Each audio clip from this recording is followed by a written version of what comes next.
But now for really the highlight of why you're here. I wanted to, I think everybody's interested because it is a very odd, as we all would attest to our brokers here, an odd market, not a market that is what I would consider to be predictable or anything like what we've seen sometimes in the past. And it's easy to talk about it with other brokers and commiserate or do whatever we're going to say, but there's also the facts and the analytics behind it that I think really help with understanding where we are and where we might be going.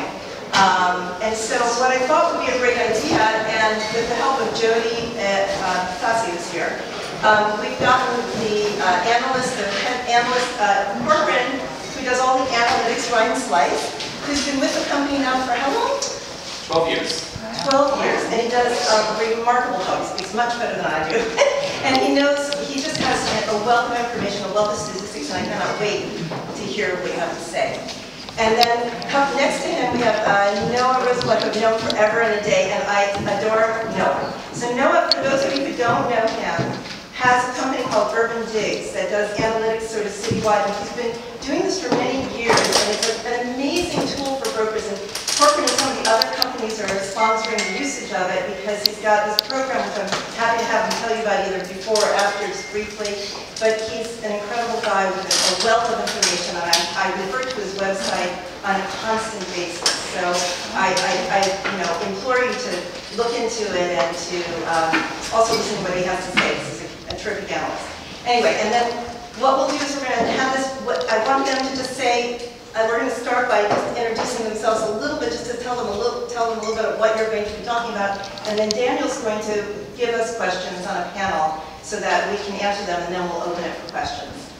So thanks for coming. Great. Thanks, Deanna. Good to see everybody. Thanks for having us here for that introduction. So again, I'm Ryan Schleis. I'm the Senior Vice President of Research and Analytics for the Corcoran Group. So my team and I prepare the Corcoran report and a slew of other things for our brokers, and then things that you see sometimes in the press and other places. So I mean, Deanna hit the nail on the head there with what we're all feeling about this market. It's a very, very confusing time, perhaps in my 12 years in New York, one of the most confusing times that I've certainly experienced as a market analyst. And we are unfortunately about to get dropped all the second quarter market reports across all the brokerage firms. And I think we will unfortunately have another round of the press really seizing on some of the more negative statistics that are going to come out. Sales being down and inventory being up quite significantly, being the prime issues that are affecting the market today. Silver lining pricing, believe it or not, is sort of holding up and relatively flat from a statistical basis. Now, there are some nuances to what's happening in the market today relative to new development sales or certain sales that actually are occurring at the high end of the market that are keeping those statistics relatively flat across the market. We've actually seen in the past few months a pickup in the highest end of the market, over 5 million. And as that market has become a little bit more confident again in purchasing, as well as the, quite frankly, increased negotiability that has become more prevalent in that market, spurring sales.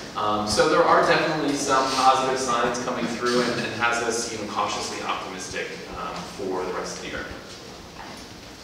Great. That was awesome. I don't have to say anything, I'm just going to go now. So my name is Noah Rosenblatt, and I started Urban Digs back in 2008.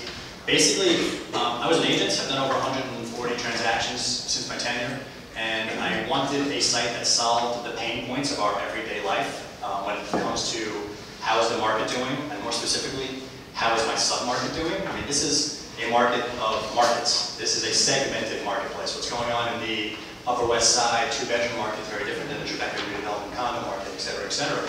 So there was no way to quantify or track these things in a reliable way. So what I basically did, knowing the RLS and all the problems with the data, is I took my knowledge from the agent's perspective and I fixed and I cleansed and I smoothed all the data out. It took me many, many, many, many years with the sole purpose of building Urban Digs so that you can go and create charts and you can go do comps and you can do CMA reports.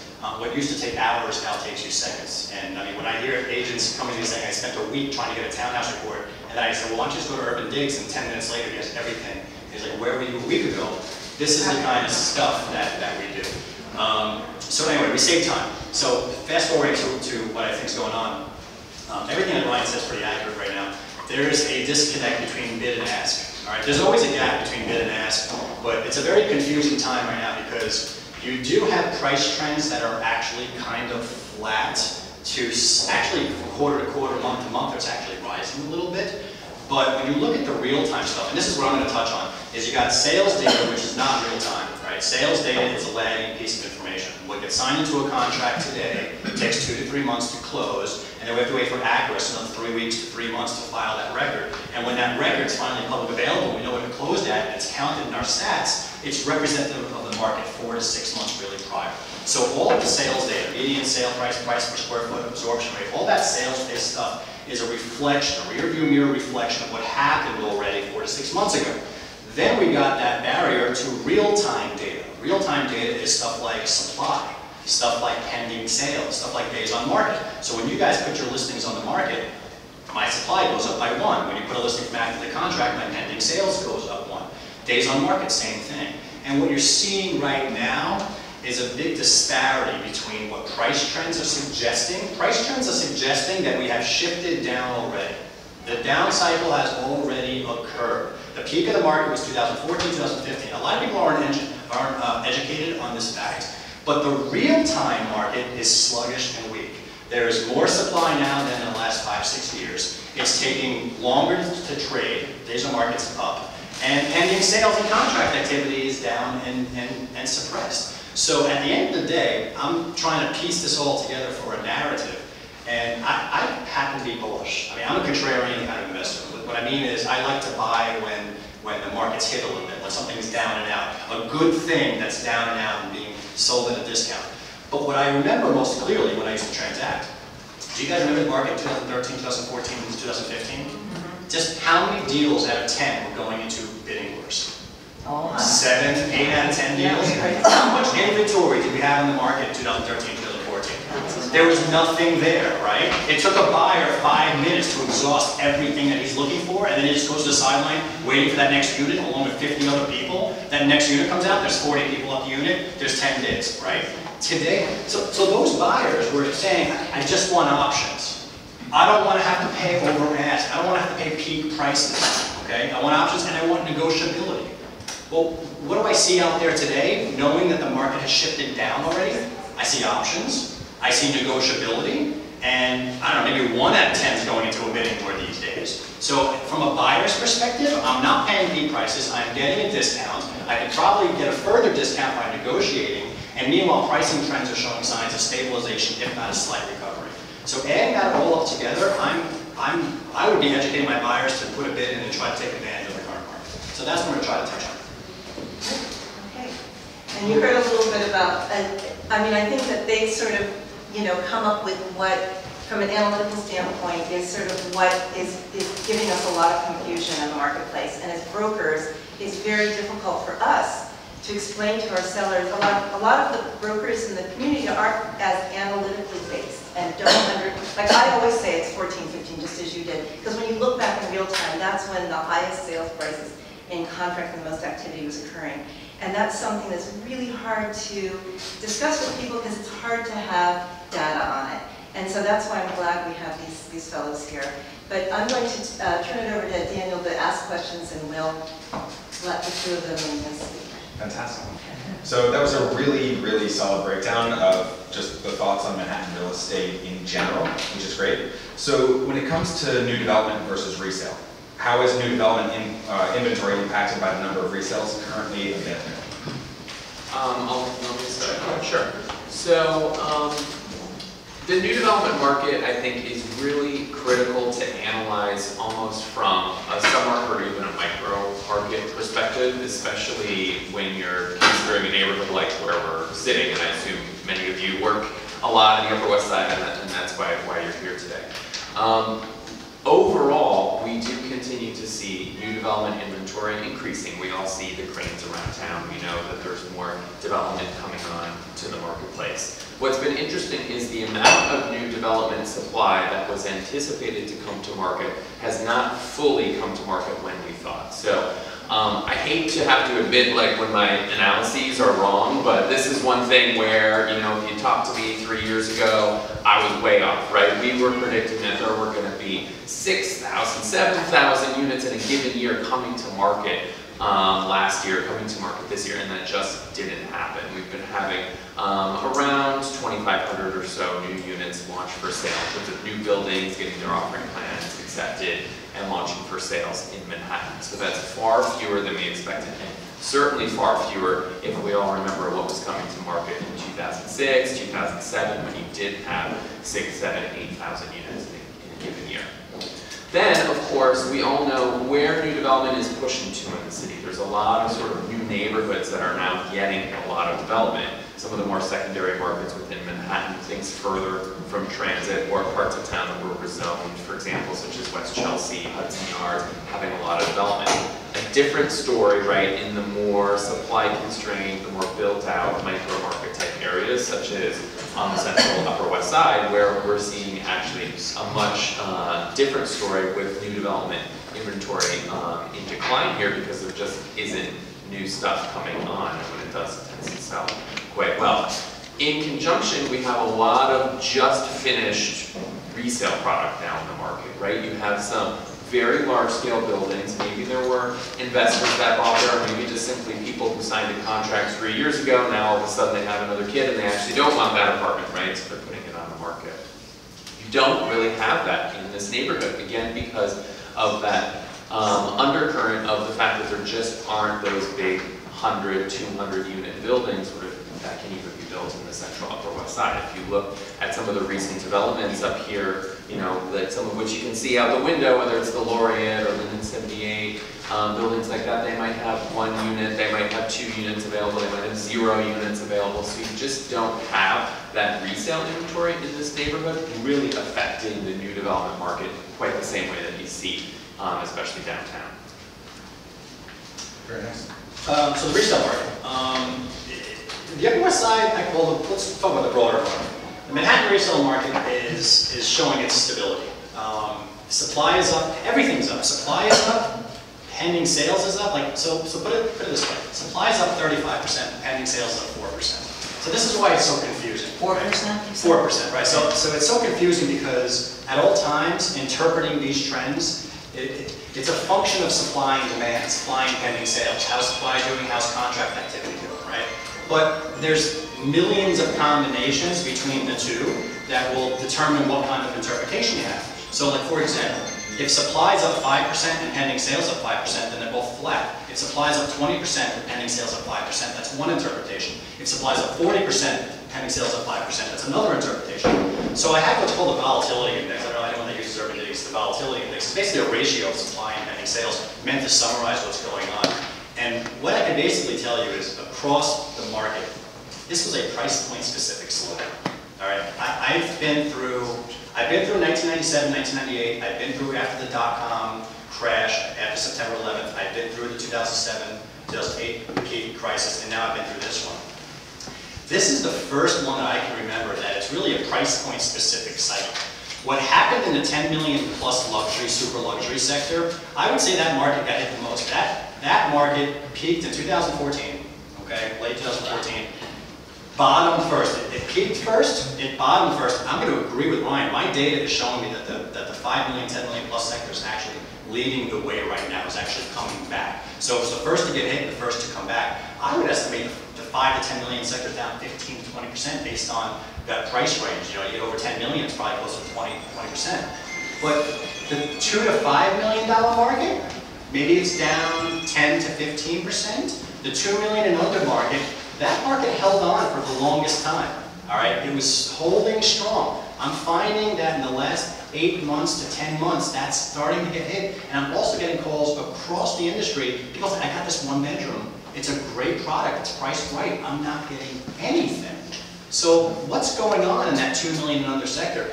And I think you got to look at the bids, right? It's all about the bids. Because I'm an equities trader by heart, so I look at the market as a trade, as a bid, as an ask, as a gap, and we got to get those two to meet. But at all times, it's about the bid. It's not what I think it's worth to sell things for, it's what that buyer thinks it's worth. Okay, and if I look at the bids, there's like a couple of clouds hanging over my head. Number one, the SALT taxes deductions, right? That is a perceptual impact as well as a real financial impact. That is not making things more affordable, it's making things less affordable, right? Then you got mortgage rates. Mortgage rates, they're still low. They're very low. It's almost ridiculous to even say mortgage rates because they're like 4%, 4.25%, but they were 3.25%, 3.5%. So relationally speaking, we have moved up, and that has gone, again, things are getting more expensive, not less expensive.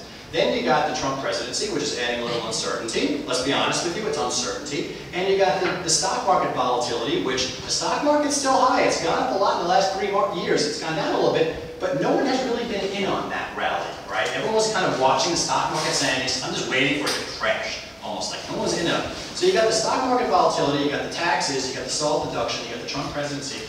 All adds to uncertainty. And when buyers are uncertain, they do 2 things. They either go to the sideline and they pause and wait, or they get less aggressive with their bids. That is exactly what's going on right now. We can't really put our hand on it. It's not a tangible thing, but all we know is that buyers are just bidding much less aggressively than they even were a year and a half ago. All right? The 2 million under sector, that's the broader market. So if you look at the weakness there, that's why I like the market right now, because I think the high end is actually starting to come back, and they're starting to see value, they're starting to see the value play, they're starting to see the discounts, they're starting to look ahead and say that the market's priced it in. We priced in the uncertainty. I don't think the layperson has done that, and now that we have those reports coming, and the price trends, on a year-over-year basis, the price trends are going to show slightly down, but on a quarter-to-quarter level, they're up. You look at supply, you look at days on the market, you look at pending sales and contract activity, every one of those measures is telling me that leverage is in the buy side. Leverage is not in the sell side. Then I strip away the Upper West Side, and I got the Upper West Side market snapshot. Let me tell you, this is not confusing, okay? This is the Upper West Side resale market as of this morning. Supply, up 36% from last year. Pending sales, up 6.8% last year. This is why it's confusing, right? You have 35% supply, up 6% pending. The volatility index, which is that's what I use for my pulse on the market. It's a ratio of supply and pending sales. It's at 2.02 right now. Well, as that number rises, the market's weakening. Leverage going to buyers. As that number falls, the market's strengthening. Leverage going to sellers. So that's how I know when a journalist calls or anyone else calls what the market's doing by that number. But days on market is up 25%.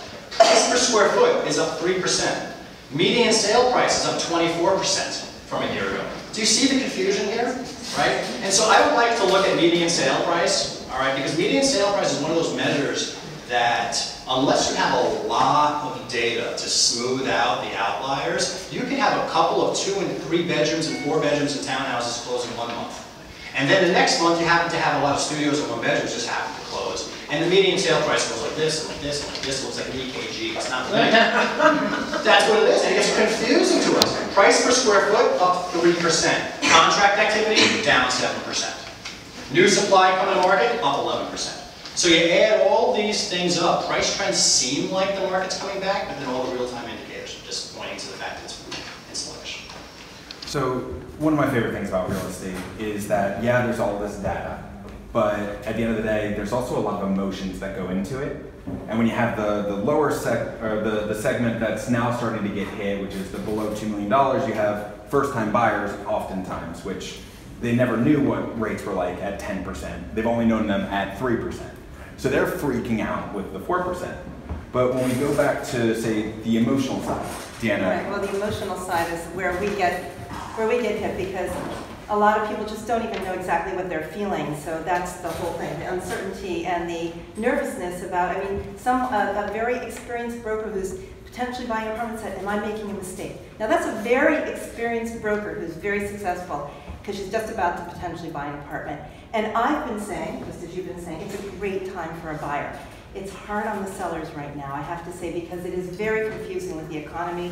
It's roaring along and unemployment's so low, but exactly what you both talked about and we talked about with all the uncertainty, that's what I think is problematic. On top of that, with all these different subsections of the market, as Noah talked about, it's difficult for people to understand how their subsection is behaving relative to another. And one of the things they can't account for, which I think is something we need to, at least it's like an elephant in the room for some people, is that when an apartment is renovated versus unrenovated and how it shows, that is yet another emotional component and a financial component that people often who are selling underestimate and buyers overestimate. So we have a market with uncertainty, and then when you've got a unit that needs renovation or appears to be dated, you often have a clash in vision between the buyer and the seller right now in a way that goes away a lot when the market is very strong, because the inventory is less and they don't have a lot of choices, and they're more optimistic about things, or more optimistic about the future, so they're willing to invest the money, they're willing to put it in, they're willing to say, I can do this for that, and so what if we pay a little bit more? But right now, the uncertainty is having people stop in their tracks. And really, especially with a level of when something needs a level of renovation, it's just a trickier time, and some of those we just saw last week, for those of you who watched this above 4 million report that Donna Olsham puts out, that there were 8 co-op sales on the Upper East Side. Now, that market has been going down for, as you can attest to, for quite a while, especially the pre-war co-op market has been really suffering, and it's been hit price-wise, and prices have come down. Well, now prices are at the level that people are feeling, well, we're getting a deal. And we saw 8 in 1 week go into contract. Well, it is the end of the season and people want to finish, but that's a lot, but that market's doing well. The Upper West Side in the same area is not doing well. So it's very confusing for people. Like downtown, you have some loft spaces doing beautifully and others not selling at all. So it's very difficult to really make, you can make certain generalizations just as you can read in the charts, but then it's very sub-market specific, and it's really hard to understand. And not only that, if I can say one thing, it's building specific. I mean, so in Manhattan, every building is its own marketplace, right? You have 2 buildings right next to each other. They're both 30 floors. They're both doormen. They're both year-built the same exact thing. One trades at 1,800, one trades at 1,500. Why? Because these differences, I mean, the service level, the configuration, the exposures, the financials, the amenity set, you know, the carrying charges, all these different things that you can't quantify for. When you go outside your building and you look, you're introducing a dozen different variables between this building you're trying to sell and this other building that has a piece of comp or whatever you want to look at to get some pricing information for. But you're just saying, all right, well, there's these dozen things, I'm just going to ignore them, which is, it's okay to do, but you got to keep in mind, this is where we get into trouble. Sellers like to look in building. And what do sellers always want? Sellers want the best price, right? They want that record price in that building. Here's the problem. Buildings don't have a lot of liquidity, all right? If you notice, buildings don't have 100 sales a year where it's like the stock market, you can constantly see where things are trading. Maybe you have 1 or 2 two-bedrooms trade this year, 1 studio. Last year you had a 3-bedroom, the year before a couple studios. So if I'm trying to sell 20A, right, just an example, and I'm looking, oh wait, 18A sold a year and a half ago, 19A sold 2 years ago, they're anchoring themselves to those deals, which is just a different time. But that anchor happens naturally in the seller's mind. So this whole aspirational pricing that you're hearing, I think it's because we're in that period of time where sellers like to look in the building and there's no liquidity in it, so they're looking at comparable sales in their minds and their A-line from a couple of years ago when the market was different, but no one's educating them that the market's not different. And if you want to ever get in touch with a seller and say, listen, let me show you the market's different. Go to the absorption rate charts and go to the listing discount charts. I have them on Urban Digs, absorption and listing discount. Both of them rise when the market's weakening. The chart is literally like this over 3 years. All right, it's the clearest indicator that this market has changed over 3 years, and we're not selling in the same place that we were selling 3 years ago. So, being with all this, and right now we're in a very unique time because data anybody has access to it. We have a lot of first-time buyers and a lot of people with a lot of money that have access to data and they think that they know everything. Now, the great thing is that they don't understand the little micro markets. So being that there's different trends in micro markets, now this isn't necessarily on the sheet, but when it comes to how to segment different things. So when we look at Upper West Side new development, we'll bring back to this building specifically. This one's a unique product, being that it is just off the park. Some would consider it a park block. Then you have the Alchemy and A.M. Stern building, and you have several other new developments coming up. But Same thing with, I'm sure there's many brokers that are trying to figure out how do we convince buyers or sellers, or if I'm working with a seller, how do I convince the direct buyer who thinks that they know everything about this specific micro market? I think it's a super important consideration, and like I was saying before, in this neighborhood, it's perhaps amongst the city one of the most important, because the market dynamics here are can be very different from some other parts of town, and even can be very different from block to block on the Upper West Side. So I totally agree with you, and educating people, it's about really knowing your market, knowing the buildings, and knowing the units, so that you're narrowing the universe to really the very specific comp set that is most important and relevant, and not being afraid to use the data that you have at hand. While the things that kind of we're working on are more macro and getting to the sub-market level, you can create some of your own even more micro market information by looking at the historical trends in sort of an aggregated comp set of buildings that you think are more relevant, looking at how many transactions have occurred by year in a certain set of buildings, and seeing how that's shifted over time, and then also knowing the layers and nuance of, okay, this floor plan in this building is not as good, and that is why it's not moving, or it's not moving at this price point. And that's why you see, for example, in this market, a building like 250 West 81st Street coming on the market. There was no corner new construction building that had launched in this cycle since the Laureate, right? So there was sort of a demand that was pent up for that specific type of product. When you look at something like this building, are there going to be more pre-war, gorgeous rental to condo conversions in this market? No. No, the dynamics around the rental market in the city have changed because of the loss of the 429 tax abatement. So there's just not this same kind of level of conversion activity happening in the going forward pipeline. So understanding those nuances, I think, is critical for all of us, in the industry, to educate people about that. Very nice. And as far as all the new development that is coming out, and this area is very segmented with, you have co-ops on Park Avenue, you have townhouses, you have rental to condo conversions, there's several of them. And then you have things like the new Axtel Tower. How do you see the Upper West Side new development pipeline coming? And where do you see the trials for each product? So what's interesting with the Upper West Side is it traditionally comprises about 15% of sales in Manhattan. In the pipeline, it's only 6% of the pipeline units. Again, simply because it's very hard to build larger scale properties here, and there isn't that much conversion activity happening. So, but you really see that disconnect, right? There's that inherent demand for this neighborhood. I would not say is going away. People still want to live here. Of course, there's other parts of town that are starting to take more of demand from buyers, but it's certainly not to the extreme that 6%, only 6% of people in the future, right, will want to live in the Upper West Side. That's not going to happen, right? So there's a real disconnect there in sort of the going forward pipeline relative to historical demand. So I think that is really going to keep this market amongst the strongest, which is what we have seen historically also, among the strongest in the city. Now there will be a few large scale things. You mentioned the Axtel building, and the one that's starting construction shortly down in the 60s. That'll be a huge building, but that's going to be at huge numbers of both large apartments and big price per square foot. So it sort of operates in a different level of a market that's more akin to sort of the 57th Street Billionaires Row type of market versus sort of the tried and true neighborhood buyer, local neighborhood buyer that would be looking here. And we're tracking about 125 units in the pipeline.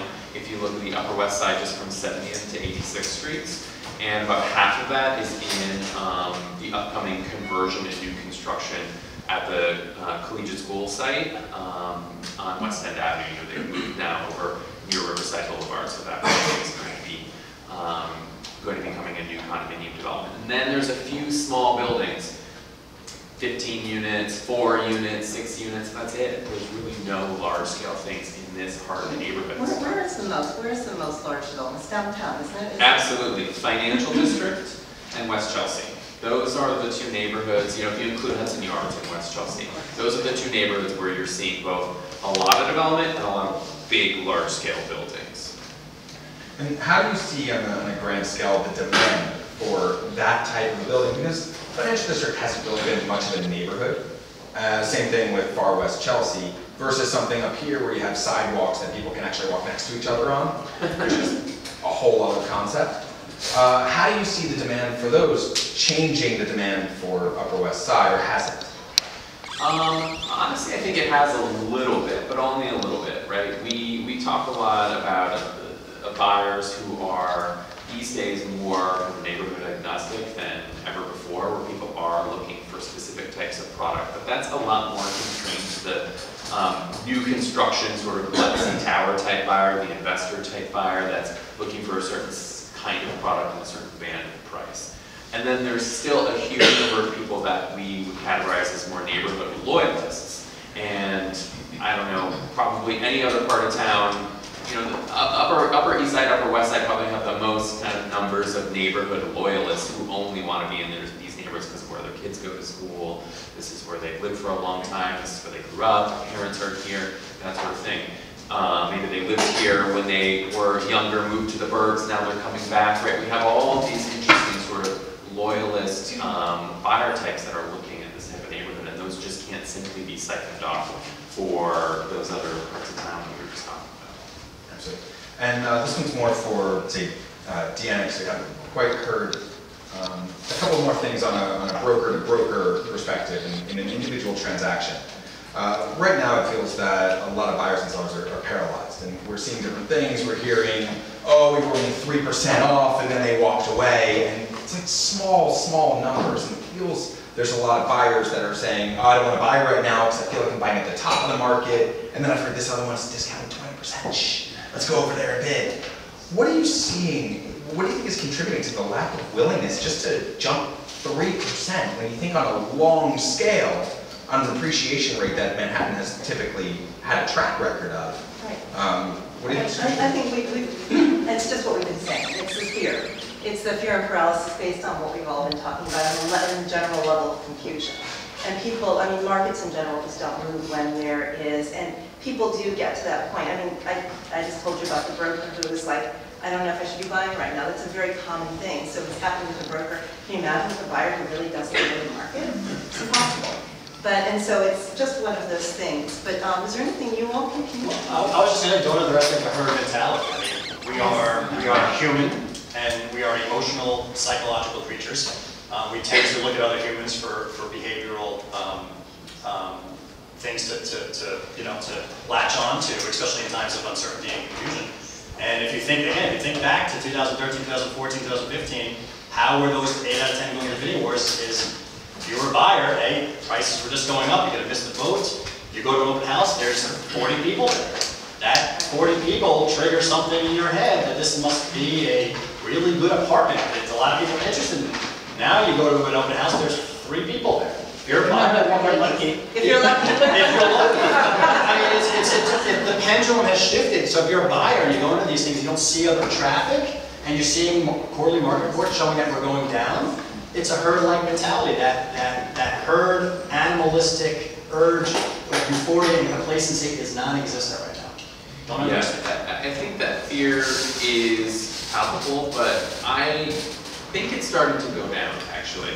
We survey our brokers every quarter, and in the aftermath of tax reform,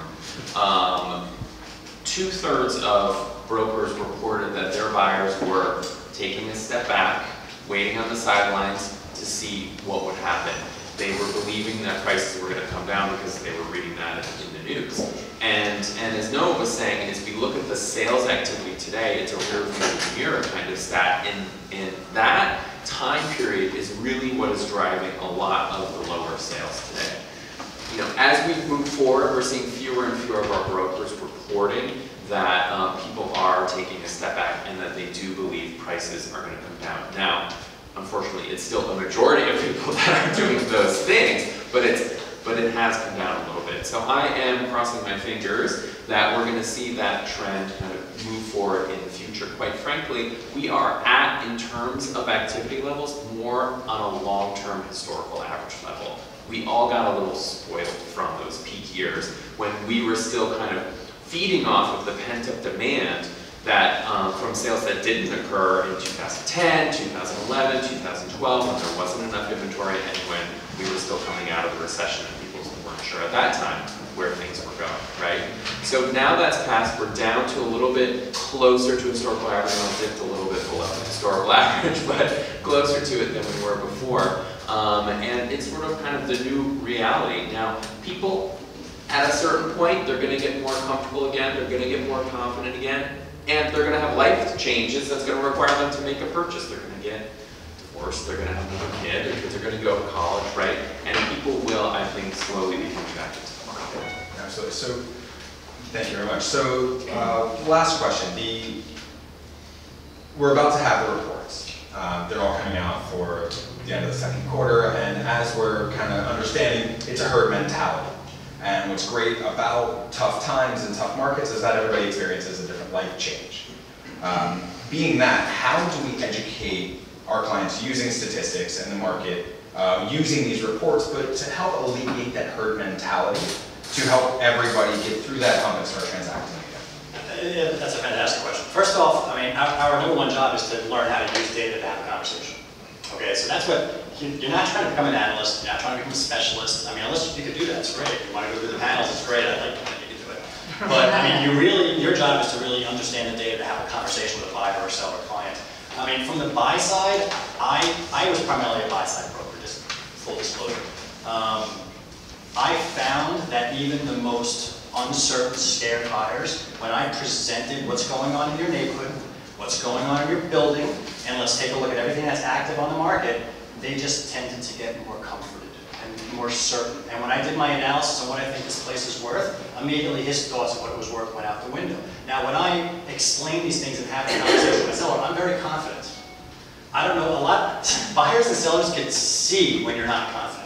If they see that you're nervous to ask for something, or, I get a 5% price reduction, what do you think? They're gonna eat you alive. You gotta walk in there and tell them what's going on, but at the same time, invite them to the conversation with you, and don't insult their intelligence if the data doesn't happen to be what they want it to be.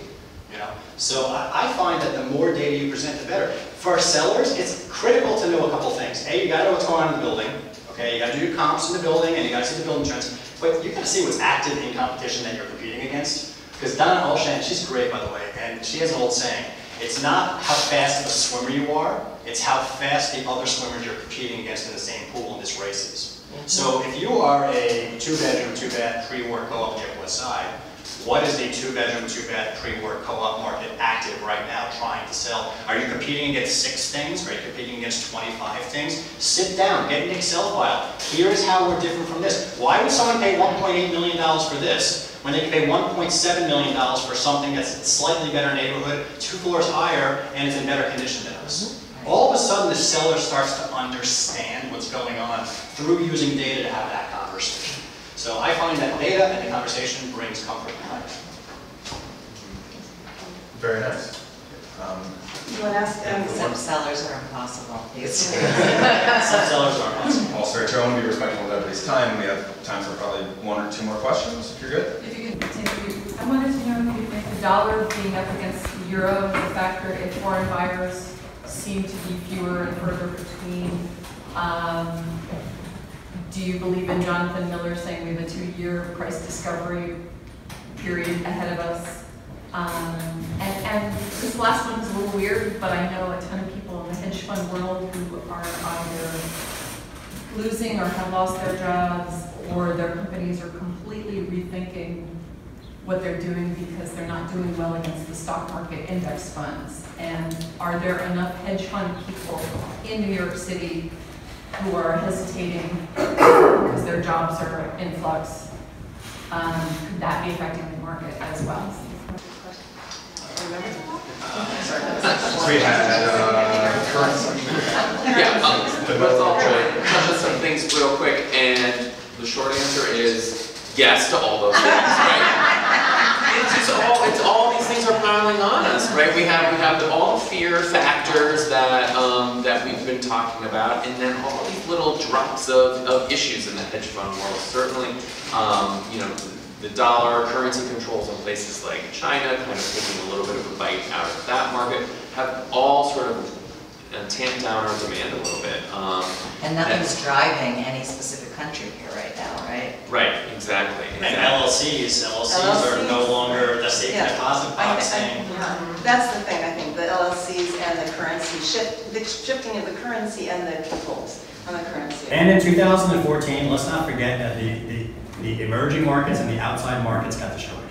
Okay, we didn't. Okay, the Asian markets got down 40% between 2014 and 2015. Okay, so that stopped the high end right there, right? Those global markets got destroyed. We didn't. That stopped. We have a lot of global demand that comes in and buys 5 million plus property. So that happened. Then you got the LLCs that happened, plus hedge funds. Policies are changing and that are not in favor of the hedge funds. So it's getting harder and harder. Who knows what's going to go on with carried interest from a tax perspective, from a hedge fundy? That's one of those things. So again, things are not getting better for the buyers. It's not getting more affordable. It's getting, everything is less affordable and tougher. That's a different world. I have a question. That's exactly what my buyers tell me, exactly what you said. So why should I pay more, right? Anyway, I wanted to ask you a question, Deanna, and thank you so much for putting this together. It's great. You guys are amazing. I have, for the first time in my career, a situation where I've got an offer that is at 815, sellers at 865, and you know, my partner's saying, how stupid are you that you can't get these together? And it's been 2 months since this offer was made, and they just are stuck. And I have had other conversations with sellers who are similarly stuck at a certain number that they won't go beyond. The buyer saying everything that you just said, and therefore this is the right price. Yeah. Seller saying, but it's more valuable, but it's, and I'm saying, well, it's as valuable as what the market says it is. And by the way, this is the only offer in 6 months. So have you had situations like that? Well, you know what, there are people who are very emotionally attached to their apartment. And they're listen, I tell people the story. These are both finance guys, by the way. I know. Smart. I always go back to just to understand, I understand where people are coming from right now, because I sold a house in Florida, and I tell people this all the time. It was my parents' house. And here I am a broker, and I went down, and I had a lot of broker friends down in Miami, and I put the house on the market. I'm determined to get $1 million for this house. And I get an offer of $999. It's not enough. Okay, so I am saying I can get more. I'm literally holding on to this house, renting it periodically in between. What do you think I ended up selling for? 965. What was one? 800. 825,000. So I have been there. Okay, and that's what I'm telling myself. I have been there. I can tell you it's very difficult. I have someone right now, the same thing. I showed the data. I put the data in front, I've done everything, and they just simply understand. I understand it. It's your home. I mean, in this case with my parents' home and where I grew up, it was too much for me. And the timing just wasn't right, and I didn't need to sell. And that's really what it boils down to. So and that's what it is. And there's only so much you can do as a broker, but the data is helpful, and especially if you think that going forward there's going to be a potential of a further price discovery where it may be going down. So you have to just do the best you can. But a seller is very often, and most often, I was one, emotional. And emotionally attached, it's very difficult. And I would imagine this is a illiquid sector of the market. It's not a, yes, how long has it been on the market? It's a unique so no condo in Soho in a building that has had 2 trades in the last 3 years. Right, so these illiquid, this is proof that the real estate market does not run a vacuum, and it's an illiquid market, especially in your sector and your price point. Right, and they tend to overestimate, I think, how in love the buyer is with this unique apartment. And by the way, it is unique and it's beautiful, but it's also highly personalized and specific. and that means that there's less of a buyer market. Yeah. And may I ask, did this 815 just come in 815 and stop ever since, or has he come from 7.8 to 7.9 to 8? Came from 7. I got him from 7. So that is not helping. to That is not 8.5. helping. You did your job to get him done, but the seller is seeing that he went from 7 to 7.5 to 7.8 to 8. Again, you did your job, but in their minds, they're like, all right, he's going to come to 8.2. We started at 7.5. Yeah. 7.5. I said. So you got a lot of work to get him up to that. Yeah. And by the way, this was priced, I suggested pricing it originally at 8.75, and he insisted on 10. I said, we disagree, but let's reevaluate in 6 weeks. Yeah. He then came down to 9.3, and that's what. I think overpricing is It's terrible. And I was very honest, and I think it's important that we're brutally honest. I know, I agree. I think the seller needs a little bit of a wake-up call. So I think he's about to lose out on a good bit. Yeah. Yeah. All right, so do we have time for one more, or we'll do a quick follow-up, and then actually, as we see people starting to get up, when I ask that question after the fact, I'd like to take a moment right now to introduce the building, to be sensitive to everybody's time. This is 101 West 78th Street. It was a rental to condo conversion. Right now, we have 5 units of 21. Very intimate building, very lovely building, very attentive staff. 5 units available that have been fully renovated, and they're immaculate like this one. We actually, and each one is an individual floor plan. They start out at 2,300 square feet and go up to over 4,800 square feet. So each one is unique and definitely worth a view. Today we will be showing them right after this, and I highly recommend it. We're all willing to give a tour. Many members of Deanna's team are here for that. And if you'd like to introduce Urban Diggs, in case anybody doesn't know it. I'm just going to say this is going to help you with data, counts, and charts. It's going to save you time, make your close deals a little easier. That's all. I know you guys have places to be. Yeah, and join us for lunch in 8A, and then you can talk, if you want to come up and just ask individual questions, feel free. Thank you so much for coming.